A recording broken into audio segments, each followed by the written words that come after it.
한 주간의 IT 이슈를 점검해 드립니다. IT 이슈 위클리 지금 바로 시작하겠습니다.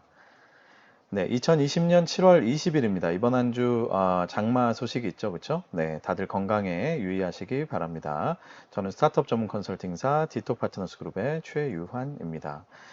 IT 이슈 위클리는 커버 스토리와 헤드라인 한 줄을 요약으로 구성되어 있습니다. 커버 스토리부터 만나보시죠. 네, 디지털 뉴딜이 발표됐죠. 지난주에 아주 떠들썩한 그런 소식이었는데, 굉장히 방대한 소식이 있었습니다. 아주 여러 가지 이제 소식들이 있었는데, 그 중에서 IT 기업이 꼭 알아야 될 그런 내용들만 제가 한번 추려봤습니다. 자, 모티브가 된 기사는 IT를 경제 전면에 58조 디지털 뉴딜로 데이터 경제 전환 추진이라는 머니투데이의 7월 16일 기사가 있었고요. 그리고 한국판 뉴딜 수혜주 두 달 새 27% 상승 연합뉴스 기사가 있었고, 또 민감정보 수집, 유출 논란 휩싸인 네이버, 쟁점은 세 가지 이데일리 기사가 있었고요. 그리고 마지막으로 상생 협약 저버린 KT LGU 플러스 CEO에 직접 따져 묻겠다. 지디넷의 기사가 있었습니다. 어떻게 보면 위에 두 가지는 디지털 뉴딜에 대한 기사 같죠? 그런데 밑에 두 가지는 아닌 것 같은데 제가 이 밑에 있는 두 가지 기사도 왜 뽑았는지 뒤에서 한번 설명을 드리겠습니다. 자, 한국판 뉴딜 정책이 7월 15일에 발표가 됐습니다. 디지털 분야, 또 그린, 또 안전망 이렇게 세 가지 분야에 대해서 향후 5년간 총 160조 원을 투자하겠다라는 아주 거대한 정책이 발표가 됐습니다. 160조 원 뭐 엄청난 예산이죠, 그렇죠? 자, 정부가 공개한 추진 전략을 보면 이렇습니다. 제가 뒤에 보여드릴 이 화면은 한국판 뉴딜 종합계획이라고 하는 제목의 문서고요. 관계부처 합동으로 작성된 정부에서 직접 만든 그런 문서의 일부를 따온 겁니다. 자, 뭐 그대로 이제 설명을 좀 드릴게요. 자, 비전 하면 선도 국가로 도약하는 대한민국으로 대전환을 하겠다. 추격형 경제에서 선도형 경제, 탄소 의존 경제에서 저탄소 경제, 불평등 사회에서 포용 사회로 도약한다. 뭐 이렇게 비전을 세웠고요. 2 플러스 1 정책 방향이다 해서 어떻게 작성이 되어 있느냐? 디지털 뉴딜이 한 축에 있고, 그리고 그린 뉴딜이 한 축에 있습니다. 그렇죠? 위에서 있었던 이 세 가지 키워드가 결국은 이 두 가지 키워드, 그 다음 마지막에 있는 안전망 강화 세 가지, 그죠? 이 세 가지 키워드를 그대로 들여온 거다. 결국 이제 디지털 분야의 혁신을 만들고, 그 다음에 친환경으로 어떤 또 혁신을 만들고, 이 두 개를 만드는 동안에 어떻게 보면 일자리가 많이 이제 없어지지 않겠냐 이런 우려가 있으니까 일자리와 관련된 안전망을 만들겠다. 뭐 이제 이런 식의 구조로 되어 있습니다. 이걸 위해서 재정 투자를 하고 또 제도 개선을 하겠다. 뭐 이런 내용인 것이죠. 구체적인 추진 과제 10대 과제로 발표한 것을 보면 말씀드린 대로 디지털 그리고 디지털과 그린의 융복합 그리고 그린에 대한 얘기 이렇게 나눠져 있습니다. 그래서 전체적으로 뭐 이걸 또 세부적으로 보면 뭐 28개 과제 해가지고 쭉 나와 있는데 이거를 이제 오늘 뭐 다 설명드린 건 너무 헤비할 것 같고요. 자, 이 중에서 이렇게 빨간색으로 제가 칠해놨죠. 5가지 과제, 디지털 분야에 관련된 5가지 과제만 제가 하이라이트를 해서 뽑아서 구체적인 얘기들을 좀 한번 전달을 해드리겠습니다. 이게 바로 이제 IT 기업들 입장에서 반드시 알아야 되는 그런 내용이라고 볼 수 있겠죠. 자, 5가지, 5대의 디지털 뉴딜의 대표적인 이런 과제들을 또 마침 이제 머니투데이에서 아주 그 깔끔하게 이제 표로 잘 만들어 주셨습니다. 이제 이런 것 이제 언급을 해야죠, 그죠? 머니투데이에서 아주 고생하셔서 만드셨기 때문에. 특히 이제 그래픽의 이 이지혜 디자인 기자님이 만드셨다고 하니까. 이지혜 기자님 아주 훌륭하십니다. 잘 만드셨고요. 자, 하나씩 한번 설명을 드릴게요. 자, 첫 번째, 가장 화제가 많이 되고 있고 관심을 많이 받고 있는 데이터 댐 사업입니다. 이게 처음에 들으면 이게 뭐 데이터 댐이 뭐야? 막 이런 생각이 들잖아요. 뭐 한동안 무슨 뭐 데이터 청을 만들겠다 해서 이게 유자청도 아니고 뭐 좀 썰렁한 개그인데. 하여튼 데이터 댐은 뭐냐 이런 생각이 드실 텐데 설명이 이제 언론들에 보면 돼 있습니다. 그렇죠? 그래서 미국 대공황시에 미국에서 뉴딜 정책을 만들었었잖아요. 그때 후버댐이라는 걸 건설하면서 그걸로 본격적으로 뉴딜 정책을 펼쳤는데 그런 이제 어떻게 보면 이제 사례를 따와서 데이터 댐 이렇게 댐이라는 이름을 붙였습니다. 자, 구체적인 내용은 어떻냐? 공공 데이터 14만 2천 개를 개방하겠다. 그리고 분야별 빅데이터 플랫폼, 원래 이제 정부에서 데이터들을 다 모아가지고 이런 것들을 이제 소위 말하면 이제 가명 처리를 해서, 그죠? 익명화를 해가지고 이걸 이제 그 활용할 수 있도록 플랫폼을 만들고 있는데, 이걸 지금 10개 정도 구성하고 있는데 이제 30개로 늘리겠다, 뭐 이런 얘기. 그리고 8,400개 기업의 데이터 바우처 제공, 또 데이터 거래 유통 활성화를 만들겠다, 뭐 이런 이제 얘기들이 있고요.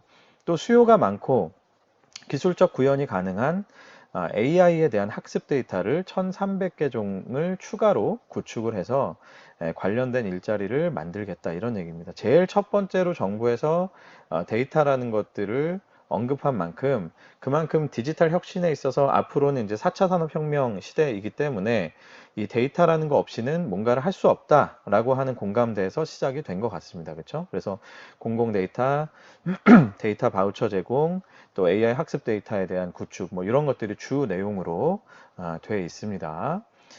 자, 두 번째, AI 정부를 만들겠다. 자, 올해 모바일 공무원증을 도입한다고 하는데요. 이제 내년부터는 모든 국민들에게 모바일 운전면허증을 행정 처리 과정에서 활용할 수 있도록. 지금 이제 모바일 운전면허증은 이미 이제 도입이 됐죠. 그렇죠? 지난달로 제가 기억을 하는데 이미 도입이 돼 있습니다. 근데 이제 이거를 실제 행정 처리, 뭐 공공기관에서 어떤 뭐 서류를 뗀다든지 여러 가지 그런 처리를 할 때 모바일 운전면허증을 활용할 수 있도록 그런 체계를 갖춰 놓겠다. 즉, 디지털 신원증명 체계를 구축하겠다라는 얘기죠.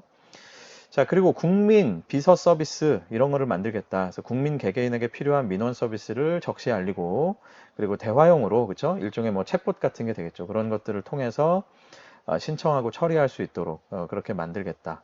그래서 올해는 일단 사전 알림 서비스 먼저 도입을 하고, 내년부터는 뭐 납세, 복지 분야 이런 쪽으로 확대를 하겠다는 얘기고요. 이와 아울러서 공공 서비스 분야, 부동산 거래, 또 온라인 투표 이런 분야에 대해서 이런 분야 등 25개 분야에 대해서 블록체인을 제공하겠다. 이렇게 또 얘기하고 있습니다. 그리고 마지막에 있는 이 5G 무선망 전환, 공공 클라우드 센터 구축. 이건 제가 구체적으로 써놓지는 않았습니다만 앞에 있는 이런 내용들을 다 하기 위해서는 당연히 그쵸? 공공 분야에 이런 여러 가지 그 통신망들이 업그레이드 될 필요가 있겠죠. 클라우드 체계도 그렇고. 자, 그래서 이런 것들을 이제 도입하는 것이 AI 정부 이렇게 되어 있습니다. 결국은 이제 데이터에 대한 오픈, 그리고 공공 분야부터 먼저 시범적으로 빨리 그 디지털 전환을 하겠다, 이런 식으로 이제 읽혀집니다. 자, 스마트 의료 인프라, 뭐 이거에 대해서 이제 의료계에서는 사실 지금 갑론을박이 굉장히 많죠, 사실. 뭐 이걸 이제 그 5대 분야에 5대 과제에 넣었을 만큼 정부의 의지가 아주 대단하다, 이런 것들을 이제 보여주는 것으로 보이긴 하는데요. 특히 이제 코로나 시대가 됐기 때문에. 자, 어떤 내용인지 한번 보시죠. 코로나19 장기화를 대비해서 감염병 대응을 할 수 있는 솔루션, 일단 그래서 원격 중환자실, 스마트 감염 관리, 병원 내 자원 관리 이런 것들에 먼저 집중을 해서 지원을 하겠다라고 발표를 했습니다. 그리고 의원급 의료기관 5,000곳에 의원급 의료기관 5,000곳에 화상 진료 장비를 구축을 한다. 그리고 AI 진단 소프트웨어인 닥터 앤서 2.0. 그 뭐 IBM이 만들었던 왓슨의 한국판이죠, 그죠? 닥터 앤서 2.0을 또 추진하겠다. 뭐 업그레이드 한다는 얘기죠. 지금 1.0이 있고 이게 이제 쉽게 말하면 뭐 진단을 대신할 수 있는 AI 일종의 뭐 소프트웨어인 건데 요거는 이제 하여튼 업그레이드 하겠다, 이런 얘기고요. 그리고 EMR 전자 의료 이 뭐죠? 전자 의료 기록 전자 의료 기록을 저장하는 EMR이라고 있죠. 그러니까 우리가 병원에 가면 의사분들이 뭐 하나 차트 딱 펴놓고 막 그 환자 얘기 들으면서 다라라락 뭐 이렇게 쳐놓잖아요. 이제 그거를 이제 보통 EMR이라고 합니다. 이 EMR이라는 것이 사실은 지금 회사마다 다르고 병원마다 쓰는 것들이 다른데 이런 것들을 표준화하겠다. 왜 그러느냐?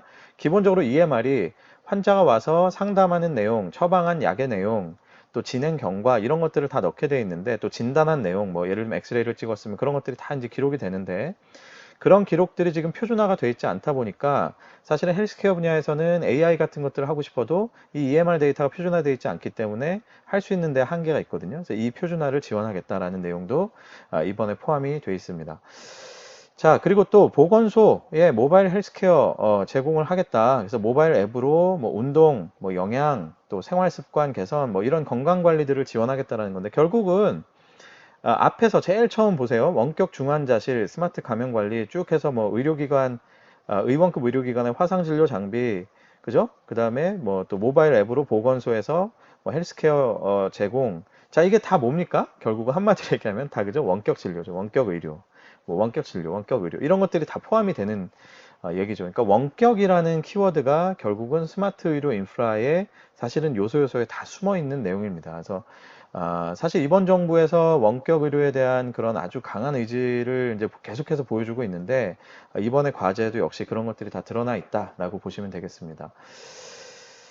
자, 네 번째, 국민안전 SOC의 디지털화인데요. 자, 전국 15개 공항에는 비대면 생체 인식 시스템을 구축한다고 해요. 그러니까 지금 보면 뭐 공항에 우리가 이제 그 들어가려면 뭐 여권도 이렇게 펼쳐서 내고 사람 앞에 서서 뭐 얼굴 확인도 받아야 되고 뭐 이렇게 사람들을 계속 만나게 되잖아요. 그렇죠? 뭐 입출국 할 때 그런 것도 이제 있고. 근데 이런 것들을 이제 비대면 생체 인식 시스템으로 바꾸겠다라는 얘기. 그리고 주요 간선도로에 지능형 교통 시스템을 만들어서 뭐 주변의 도로나 교통 상황 등을 실시간으로 공유할 수 있게 만든다. 또 모든 철로에 IoT 센서가 설치돼서 이제 사람이 직접 하지 않아도 무인으로 선로 안전 점검이 된다.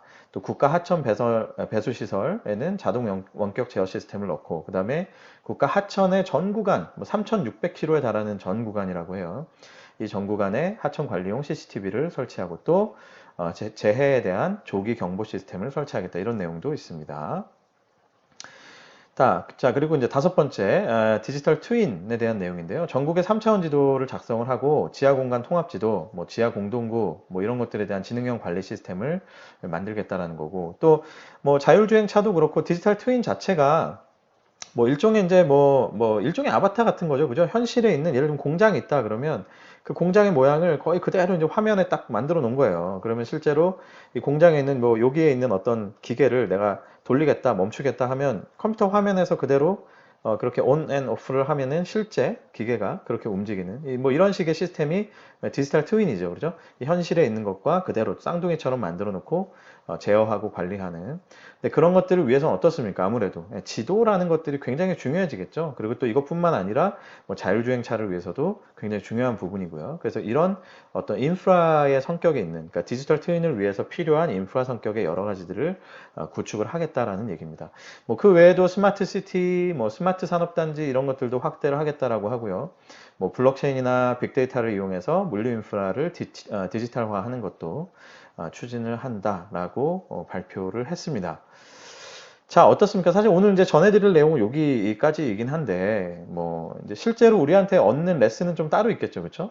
진짜 이대로만 된다면 엄청난 수준의 디지털 선도 국가가 될 것 같긴 합니다. 그쵸? 엄청난 마스터 플랜을 발표를 했는데, 자, 중요한 건 이런 과제들 중에서 지금 여러분이 하고 계시는 사업 혹은 구상하고 계시는 사업에 맞는 과제가 있는가? 네, 이런 것들을 잘 이제 지켜보셔야 되겠죠. 이게 그냥 뭐 뜬구름 잡는 얘기, 뭐 정부에서 한다고 하니 뭐 160조 원을 들여서 5년간 한다고 하니까 뭐 이게 뭐 남의 얘기 갖고 할 수 있지만 중요한 건 이만큼의 엄청난 리소스가 앞으로 들어갈 거기 때문에 어떻게 하면 내가 이 과정 속에서 이제 좋은 어떤 정부의 지원을 받을 수 있을까 이런 것들을 한번 잘 살펴보시면 좋을 것 같습니다. 그리고 정부에서 이런 과제들을 딱 이제 어떻게 보면 선언하는 순간 아까도 보셨죠? 제가 그 기사를 일부러 뽑은 게 일부러 뽑은 건데 괜히 뽑은 게 아닌데 이 디지털 뉴딜과 관련된 수혜주가 막 27%막 성장하더라 이런 것들이 있죠. 그러니까 결국은 사람들의 관심, 이목, 또 어떤 투자자들의 관심 이런 것들이 다 그쪽으로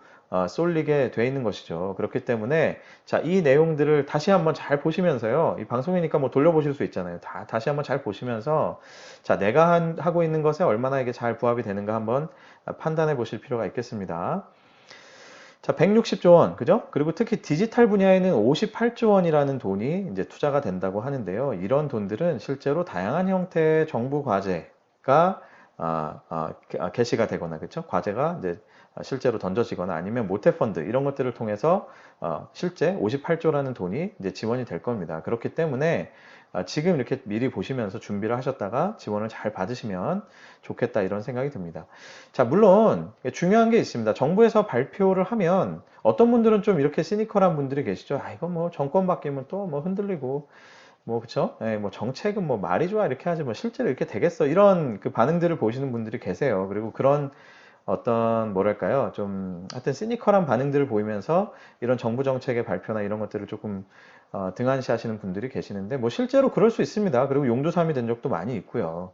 그리고 실제로 지금 발표된 이 정책도 정말 순항을 할지 지켜볼 일이죠. 그죠? 왜냐면 벌써부터 우려의 목소리가 사실 많이 나오고 있습니다. 제가 아까 4개의 기사를 뽑았는데 밑에 있는 2개 기사는 사실 이거랑 별로 해당이 안 돼 보이는데 제가 굳이 뽑았죠. 왜냐하면 요 얘기 때문에 그래요.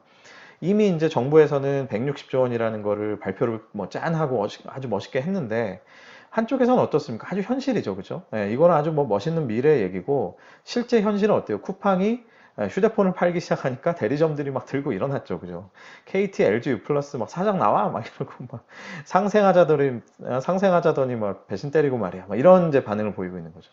또 어떻습니까? 네이버에서는 개인정보 처리와 관련돼서 지금 한참 논란이 일어나고 있죠. 어제 오늘 아주 떠들썩하게 지금 기사들이 많이 나오고 있는데 네이버에서 적극적인 해명을 했지만 그럼에도 불구하고 사람들에게 어떻습니까? 이런 일들이 일어날수록 뭐 제가 아까 말씀드렸죠. 디지털 뉴딜의 제일 첫 번째로 정부에서 내민 것이 데이터 댐, 그죠? 데이터 댐.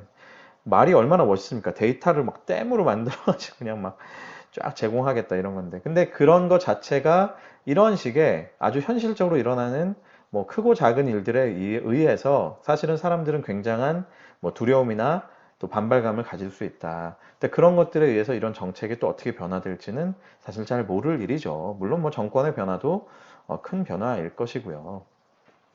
자, 그래서 총론만 보면 뭐 좋아 보이죠? 예, 좋아 보이는데 그러나 이렇게 강론에 들어가다 보면 뭐 의외의 변수로 인해서 마스터 플랜이 분명히 흔들릴 수도 있습니다. 자, 그러면 그렇기 때문에 우리가 아이고 정책은 뭐 어떻게 될지 모르니까 그럼 보지 말자 이렇게 해야 될까요? 예, 그렇지 않죠. 예, 관련된 정책의 진행 상황과 변화에 대해서 오히려 더 귀를 기울이실 필요가 있겠습니다. 네, 특히 스타트업들 어떻습니까? 저도 뭐 옛날에 스타트업 할 때 그랬지만 이 프로덕트 개발하고 몰두하고 막 하루하루 막 버그 막 잡고 막 이러다 보면은 사실 뭐 정책이 어떻게 흘러가는지 알 수가 없죠. 예, 쉽게 놓치곤 하는데 자, 이런 큰 흐름을 절대 놓치시면 안 되겠습니다. 그 방법 있죠? 예, 제가 잘 챙겨 드릴게요. 제가 아주 잘 챙겨 드릴 테니까 매주 IT 이슈 위클리만 잘 시청하시면 되겠습니다. 여러분이 하실 일은 바로 IT 이슈 위클리만 잘 시청하시면 되는 단순한 일입니다. 자, 모쪼록 이번 마스터 플랜을 통해서 대한민국이 디지털 강국으로 거듭나기를 바라고요. 예, 그 과정에서 부디 많은 스타트업들이 새로운 성장의 기회를 잘 잡으시길 바라겠습니다. 지금까지 커버 스토리였습니다. ITC 위클리와 함께하고 계십니다. 헤드라인 한 줄 요약으로 넘어가 보겠습니다. 자, 4가지 소식이 준비되어 있습니다. 첫 번째는 넷플릭스가 또 약진했다 이런 얘기입니다. 2분기에 구독자 1천만 명을 유치했다는 지디넷의 소식이 있었습니다. 2분기에 신규 유료 구독자 수, 그러니까 신규 유료 구독자 수가 1,009만 명으로 당초 예상 826만 명보다 크게 웃돌았다는 소식입니다. 이거 뭐 전 세계적인 얘기입니다. 네, 전 세계적인 얘기. 자, 그런데 그 밑에 바로 또 상반되는 기사가 있어요. 생활 속 거리두기 영향, 2달 연속 국내 OTT 사용자 수 감소, 이데일리의 기사가 있었습니다. 6월 기준 전월 대비 이용자 수가 넷플릭스는 3% 빠지고 웨이브는 8%, 티빙은 7%, 시즌 8%, 왓챠가 6%가 다 빠졌어요. 그러니까 아무래도 6월에 보니까 5월부터 차츰차츰 우리가 이제 생활 속 거리두기를 하면서 사람들이 막 야외 활동도 늘어나고 했죠. 물론 뭐 컨텐츠의 영향도 있을 수 있는데 아무튼 그러다 보니까 전체적으로는 3월, 4월, 5월 뭐 완전히 막 쫙 그냥 그죠?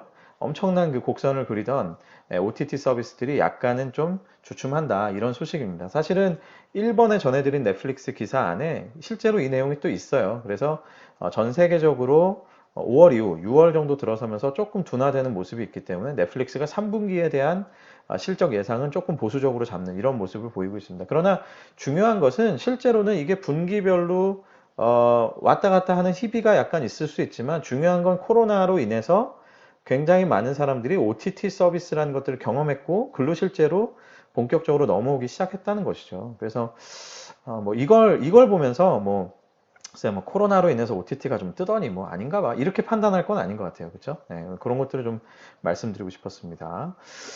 자, 세 번째 소식은 한국 쇼핑 탐난다. 페북 유튜브 도전에 네이버 긴장하고 있다. 뭐 이런 얘기입니다.